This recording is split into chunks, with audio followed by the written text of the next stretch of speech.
Hey guys, Kat and Chrissy, and it's day 2 of our big adventure for our 2018 holiday road trip. We're exhausted. We're exhausted. It's 9:40 at night on Friday. Yes. Friday, which we are currently in Illinois, so it's 10:40 at night for you guys. I did math. Yeah, good for you.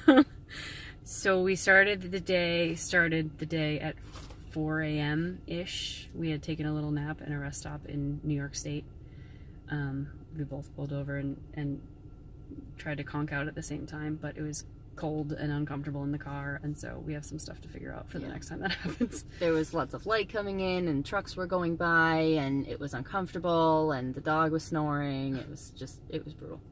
I like when that does. So yeah, at 4 a.m.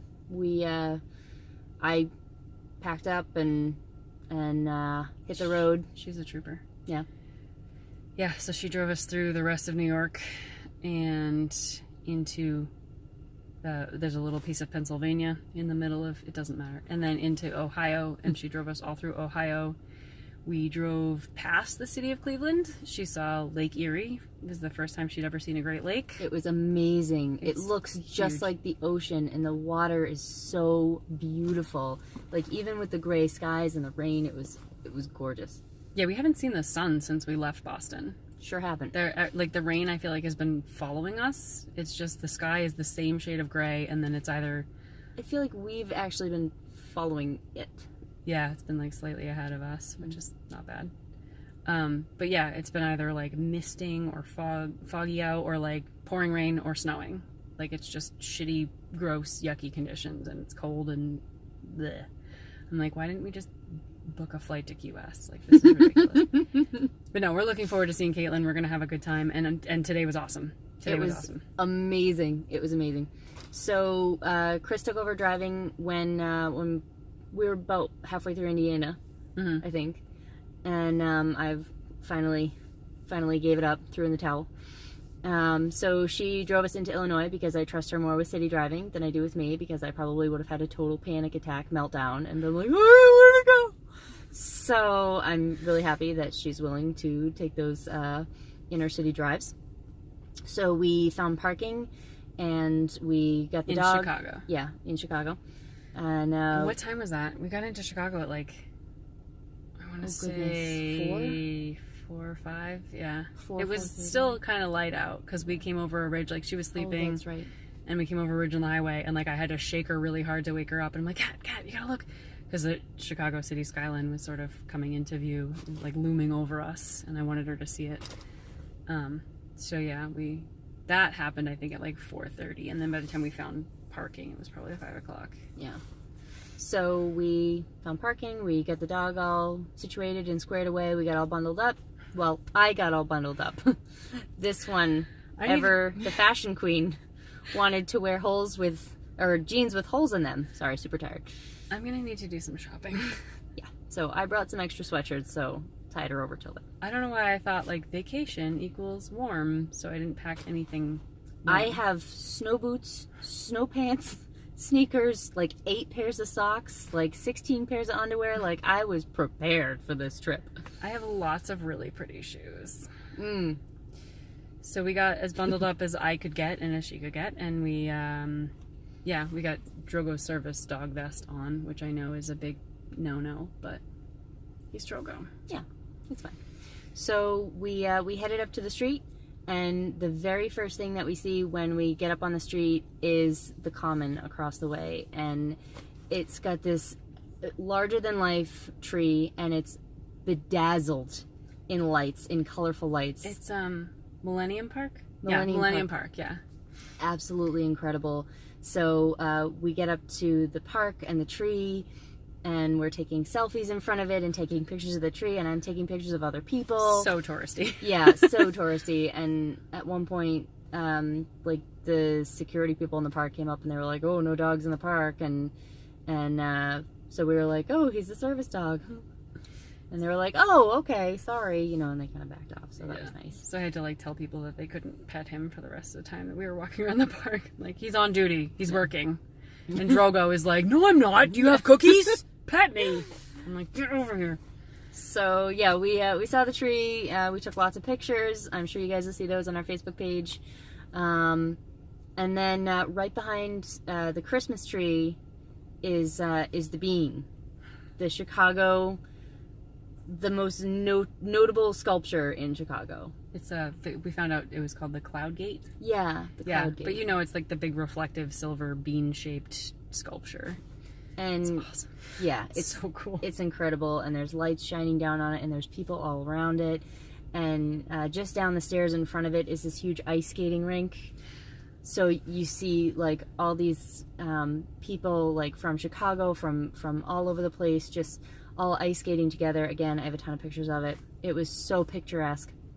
So we took pictures of that, and we got up to the bean, and we walked under it with Drogo. There's a big space underneath it, and he's got his service vest on.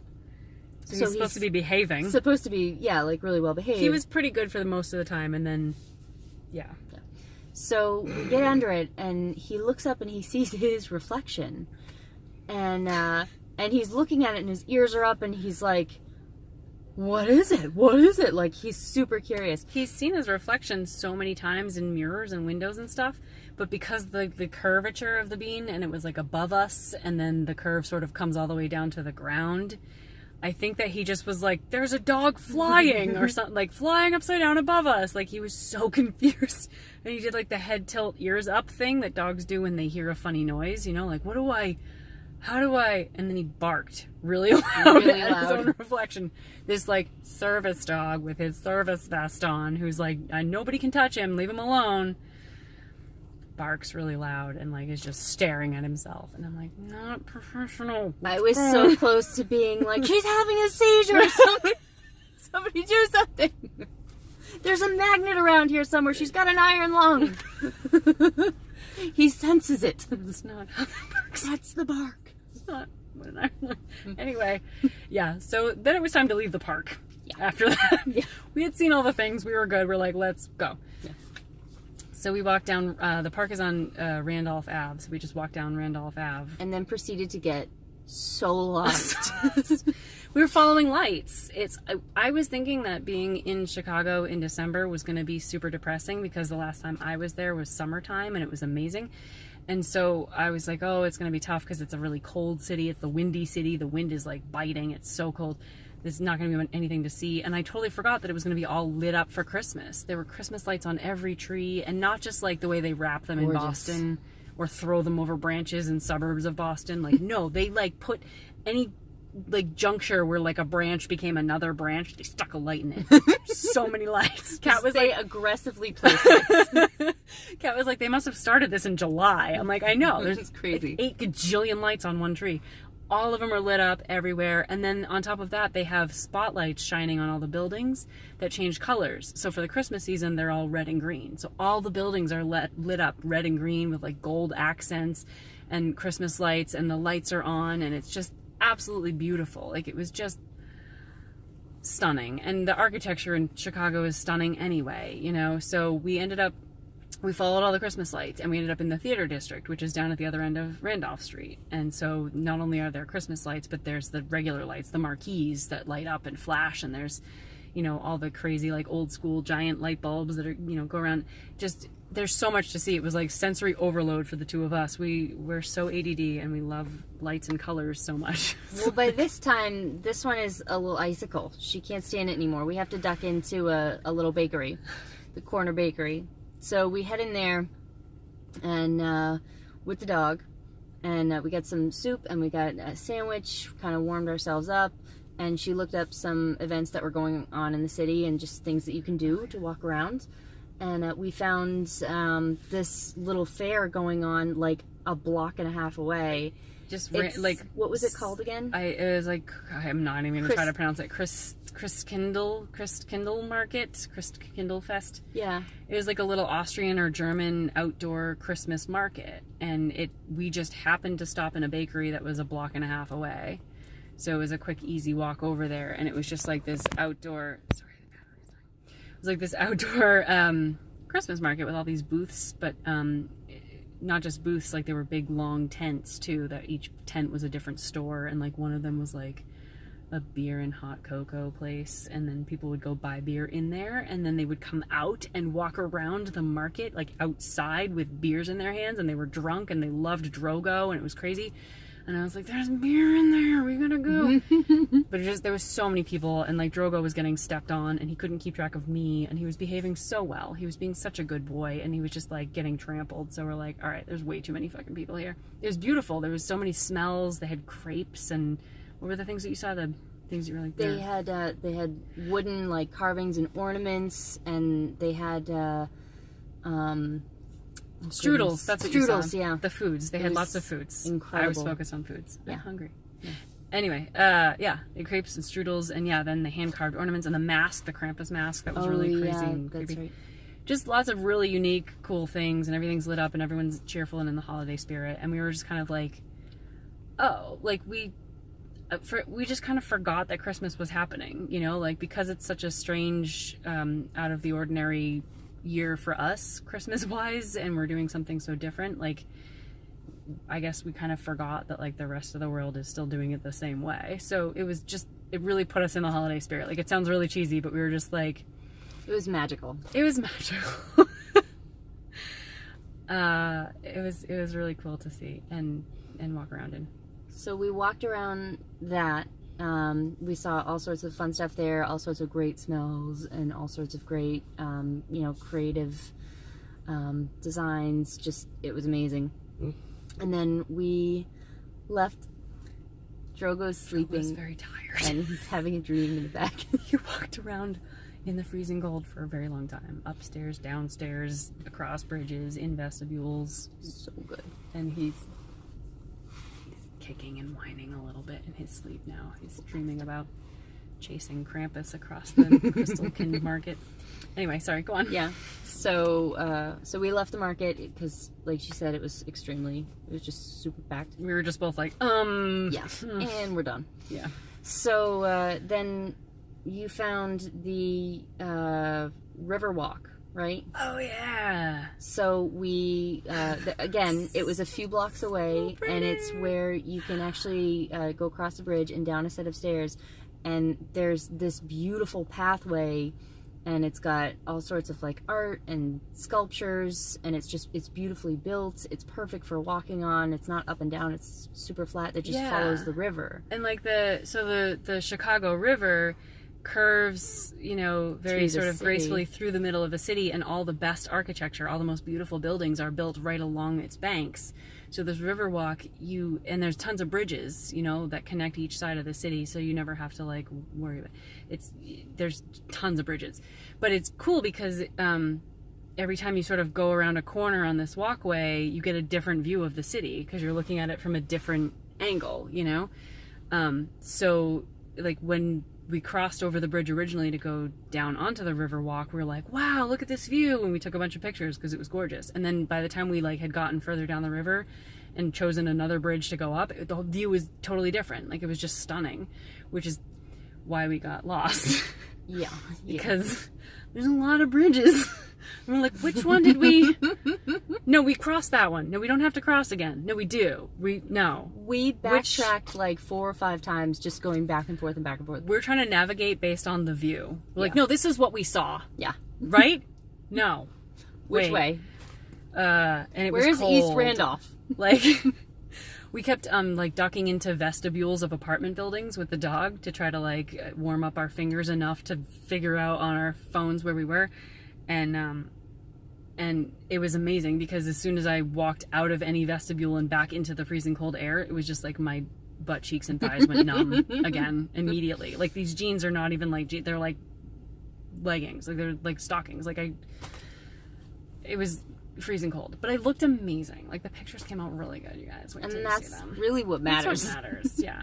I still can't quite feel my thighs. They're like that burning, numb sensation that I feel like maybe precedes frostbite, but I could be wrong. Yeah. It's fine. I looked great. Anyway. Yeah. So we got lost. But it was still, it was a really happy Lost. There was so much to see. So much to see, so much to do. Like, even though we were freezing and the dog was exhausted and we're exhausted and, like, our face is getting windburn. Oh, and there's so many people because it's a Friday in There's so Chicago many before people. Christmas, and everyone's dressed so nice. Yeah. Oh, we saw the Santa bus. That was so cool. There was a bus that was completely decked out in holiday lights and holiday decorations, and Santa, the man himself, was poking up out of the top and like waving and saying hello. It to really people. was Santa too. And it was really Santa. It was real, like a The human, real like a Santa. yeah. It wasn't like because Santa is real. Santa's real. And he was in Chicago tonight. Yeah. We saw him. Yeah. In several places at once, coincidentally. That's how he rolls, dude. Yeah. That's what he's known for. Man moves like lightning. Yeah, it was so festive. There's just music and everyone's in the Oh. holiday spirit. And we were walking down one avenue and we're completely lost at this point, and we're going back and forth and we're complaining about the cold. And I see this troop of people heading down the street, and they've all got these bags in their arms and clothes, and one man is rolling this huge wheelie cart with like a full of- box. yeah, with It had, oh yeah, it was like a big giant cardboard box, but it was wrapped like a Christmas gift. Yeah. But it was the top was open. and you couldn't see in the top. And we passed by a homeless man on the street earlier, and I commented as they walked past, and I said, "Oh, that's nice. Look at all these people. They must be going to drop off their donations." And they stopped in front of this homeless man, and each and every person in that troop, Chris, I think you got a picture. Yeah. It was like was- 4 or 5 people, and they all had big boxes. And They immediately started sorting through their boxes and bags, and yeah, the they're guy. like, what size are you? Do you need a pillow? What do you need? Like, do you want toothpaste? We have Yeah. we have a sweater here that might fit you. Like, what size? The guy rolling the cart with the big box on it that was wrapped actually took his own jacket and was like, "Hey, I think this is an XL and it's really comfy and warm. This is mine. You can have it though." And it was so touching. Like, talk about Christmas spirit. It was, That was really amazing. cold in the city. That wind just cuts through any clothing you have on. And we saw, like, quite a few homeless people, like, sitting out on the street and wrapped in whatever they could find to stay warm. And I was just like, how do they do it? Like, we've been walking around for like 15 minutes and I'm dying. Like, how do they do it? And then, yeah, to see these people come by and be dropping off clothes and blankets and socks and toothbrushes and stuff, and just going from homeless person to homeless person all up and down the streets, like donating stuff and helping people out, was just like, It's heartwarming. yeah. I mean, I wouldn't do it because I'm an asshole, but it was nice that other people do things like that. Like, it gives me like a minute amount of hope. I would love to do something like that. I know. Orchestrate something like that. You're a nice person. Anyway. Oh, and then the newsroom. Oh, that's right. With the I saw the marquee for Chicago, like the Chicago Theater, and it's the one that you see on the cover of the Chicago the musical soundtrack, like that Chicago So beautiful. was right there. It's huge, and it's all like with the lights, and I was like, oh, I gotta take pictures. So we stopped to take pictures of it, and then we turn around and we realize that we're in front of the CBS Chicago, or ABC Chicago newsroom. They film their nightly news. The desk like faces the street, and then there's just a giant bubble window that goes out onto the sidewalk with like a rope fence around that, so you can't actually touch the window, but you can stand very close to it and you can watch the news being filmed. And it's like right there, like the reporters are right there. Like, the guy waved to us, and I'm like, Jogo, look! Like, it was so cool. So I had to take a video of that. I'll post that as well. Maybe I'm just being cheesy or No, something. it but honestly, like, it was really neat. The whole experience to me felt like someone had like shrunk me like to like a micro size, to like the size of like a Lego, and I was in a Lego city. Like, it was so perfect. All the buildings were so creatively designed and so beautiful, and all the lights and the river and the bridges across the river, and the people so well dressed. Like, It was it clean felt like and yeah. a movie set. Like, it just felt amazing. And then to see like the news reporters behind the glass, like it was like something out of a movie. It didn't seem, it was like surreal, like an amusement park or something that was designed just for us for Christmas. Like, I'm like, no, people live here. Like, they go to college here and they have jobs and they drive nice cars. Like, people live here.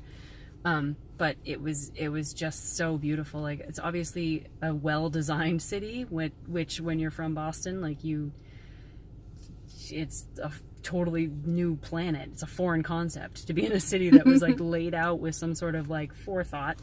And then, you know, the care that people took in designing it and the care that people still take in maintaining it. Like, it was clean and well lit. And again, I mean, it's Christmas time. There's a ton of tourists. Like, I'm sure we saw it at its best, but I haven't been there in 18 years. And so I remembered loving it the first time I saw it. I remembered falling in love and absolutely being like, the architecture is amazing.